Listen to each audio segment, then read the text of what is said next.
ಅಂತಂದಂತ electoral bond ಇವಾಗ ಮತ್ತೆ ಚರ್ಚೆಗೆ ಬಂದಿದೆ. ಯಾಕೆ ಅಂತಂದ್ರೆ ಸುಪ್ರೀಂ ಕೋರ್ಟ್, ಸರ್ವೋಚ್ಚ ನ್ಯಾಯಾಲಯ ಇದನ್ನ ಅನ್ಕಾನ್ಸ್ಟಿಟ್ಯೂಷನಲ್, ಅಸಂವಿಧಾನಿಕ ಅಂತ ಕರೀತು. ಯಾಕೆ ಕರೀತು? ಅಸಂವಿಧಾನಿಕ ಅಂತ ಕರೆಯೋದ ಅಷ್ಟೇ ಅಲ್ಲ, ಅದಾದ್ಮೇಲೆ SBI ಯಾವ್ದು ಎಲೆಕ್ಟೋರಲ್ ಬಾಂಡ್ ಗಳನ್ನ ಕೊಟ್ಟಿತ್ತು ಅದಕ್ಕೆ SBIಗೆ ಕೂಡಲೇ ನೀವು ಎಲ್ಲಾ ಮಾಹಿತಿನ ಕೊಡಿ ಅಂತ ಹೇಳಿದ್ರು. SBI ಅದಾದ್ಮೇಲೆ ಒಂದಿಷ್ಟು ಮಾಹಿತಿ ಕೊಟ್ಮೇಲೆ ನೀವು ಸೆಲೆಕ್ಟಿವ್ ಆಗಿ ಕೊಡಬಾರ್ದು, ಮಾಹಿತಿ ಪೂರ್ತಿ ಮಾಹಿತಿ ಕೊಡ್ಬೇಕು ಅಂತ ಹೇಳಿ ಕೇಳಿದ್ರು. ಇದೆಲ್ಲ ಆದ್ಮೇಲೆ ಹೊರಗ್ ಬಂದ ಮಾಹಿತಿ ಏನು? ಇಲ್ಲಿವರೆಗೂ ಎಲೆಕ್ಟೋರಲ್ ಬಾಂಡ್ಗಳು ಏನಿತ್ತು, ಸರ್ಕಾರ, ಮೋದಿ ಸರ್ಕಾರ ಏನ್ ಕ್ಲೈಮ್ ಮಾಡಿತ್ತು ಅಂದ್ರೆ ಯಾವೆಲ್ಲ ಪೊಲಿಟಿಕಲ್ ಪಾರ್ಟಿಗಳಿಗೆ ಯಾರೆಲ್ಲ ಕಾಂಟ್ರಿಬ್ಯೂಷನ್ ದೇಣಿಗೆಗಳನ್ನ ಕೊಡ್ತಾ ಇದಾರೋ ಆ ದೇಣಿಗೆ ಕೊಡೋರ ಹೆಸರು, ಅವ್ರು ಎಷ್ಟು ಮೊತ್ತದ ದುಡ್ಡು ಕೊಡ್ತಾರೆ ಅದು ಗೊತ್ತಾಗಲ್ಲ, ಅದು ಅವರಿಗೆ ಮತ್ತು ತಗೊಂಡಿರುವಂತ ಪೊಲಿಟಿಕಲ್ ಪಾರ್ಟಿಗೆ ಅಷ್ಟೇ ಗೊತ್ತಿರುತ್ತೆ ಅಂತ ಇದ್ದಂತ ಮಾಹಿತಿ ಇದು. ಅಲ್ಲಿವರೆಗೂ ಮೋದಿ ಸರ್ಕಾರ ಹೇಳಿದಂತ ಮಾಹಿತಿ ಇದು. ಅದಾದ್ಮೇಲೆ SBI ಇಲ್ಲ 2 ದಿನದಲ್ಲಿ ನೀವು ಕೊಡ್ಬೇಕು ಅಂತ ಹೇಳಿ ತಾಕೀತ್ ಮಾಡಿದ್ಮೇಲೆ ಏಕಾಏಕಿಯಾಗಿ SBI ಎಲ್ಲಾ ಡಾಕ್ಯುಮೆಂಟ್ ನ, ಎಲ್ಲಾ ಫ್ಯಾಕ್ಟ್ ಗಳನ್ನ ಎತ್ತಿಕೊಡ್ತು. ಮೊದಲನೇ ಪ್ರಶ್ನೆ, ಅವರಿಗೆ ದೇಣಿಗೆ ಯಾರು ಕೊಡ್ತಾರೆ ಅಂತ ಹೇಳಿ ಗೊತ್ತಿಲ್ಲ ಅಂತ ಇದ್ಮೇಲೆ ಅದ್ ಹೆಂಗ್ ದೇಣಿಗೆ ಯಾರಿಂದ ಕೊಟ್ರು, ಎಷ್ಟು ಇಸ್ಕೊಂಡ್ರು, ಎಷ್ಟು ಎನ್ಕ್ಯಾಶ್ ಆಗಿದೆ ಅನ್ನೋದನ್ನ SBI ಹೇಗ್ ಹೇಳಕ್ಕಾಯ್ತು? ಅಲ್ಲಿ ಬೇಸಿಕ್ ಪ್ರಶ್ನೆ ಬರುತ್ತೆ, ಎಲೆಕ್ಟೋರಲ್ ಬಾಂಡ್ ಎಷ್ಟು ಮಟ್ಟಿಗೆ ಪಾರದರ್ಶಕವಾಗಿತ್ತು ಅಂತ.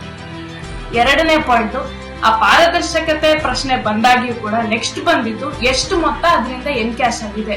ಇಲ್ಲಿವರೆಗೂ ಕೂಡ ಎಲ್ಲಾ ಪಟ್ಟಿ ಬಂದಿದೆ, ಯಾವೆಲ್ಲ ಪಾರ್ಟಿಗಳು ಎಷ್ಟೆಷ್ಟು ದುಡ್ಡನ್ನ ಎಲೆಕ್ಟೋರಲ್ ಬಾಂಡ್ ಇಂದ ತಗೊಂಡಿದ್ದಾರೆ ಅನ್ನೋಂತ ದೊಡ್ಡ ಪಟ್ಟಿ ಬಂದಿದೆ. ಅದ್ರಲ್ಲಿ ಮೊದಲದಾಗಿ ಟಾಪ್ ಅಲ್ಲಿರುವಂತಹ 3 ಪೊಲಿಟಿಕಲ್ ಪಾರ್ಟೀಸ್. ಫಸ್ಟ್ ಬಂದು BJP, ಅದು 47% ಟೋಟಲ್ ಮೊತ್ತನ ತಗೊಂಡಿದೆ. 12,700 ಕೋಟಿ ಟೋಟಲ್ ಎನ್ಕ್ಯಾಶ್ ಆಗಿರುವಂತ ದುಡ್ಡು. ಅದರಲ್ಲಿ 6,000 ಕೋಟಿ ರೂಪಾಯಿನ BJP ತಗೊಂಡಿದೆ. ಎರಡನೇ ಲಿಸ್ಟ್ ಅಲ್ಲಿ ಬರೋದು ತೃಣಮೂಲ್ ಕಾಂಗ್ರೆಸ್ 12%, ಅಂದ್ರೆ 1,600 ಕೋಟಿ. ಮೂರನೇ ಪಟ್ಟಿನಲ್ಲಿ ಬರುವಂತ ಹೆಸರು ಕಾಂಗ್ರೆಸ್ 11%, 1,400 ಕೋಟಿ.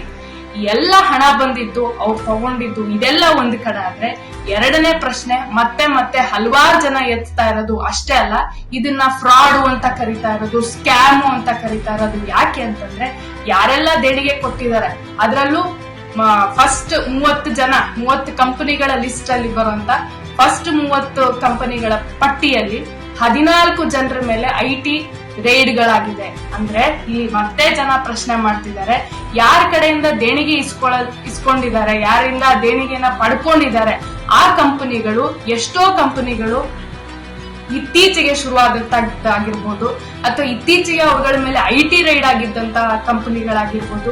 ಹಾಗಿದ್ರೆ ಈ ಎಲ್ಲಾ ಕಂಪನಿಗಳ ಅವರ ಎಕ್ಸಿಸ್ಟೆನ್ಸ್ ಕ್ವಶನೇಬಲ್ ಆಗಿದೆ, ಪ್ರಶ್ನಾರ್ಥಕವಾಗಿದೆ.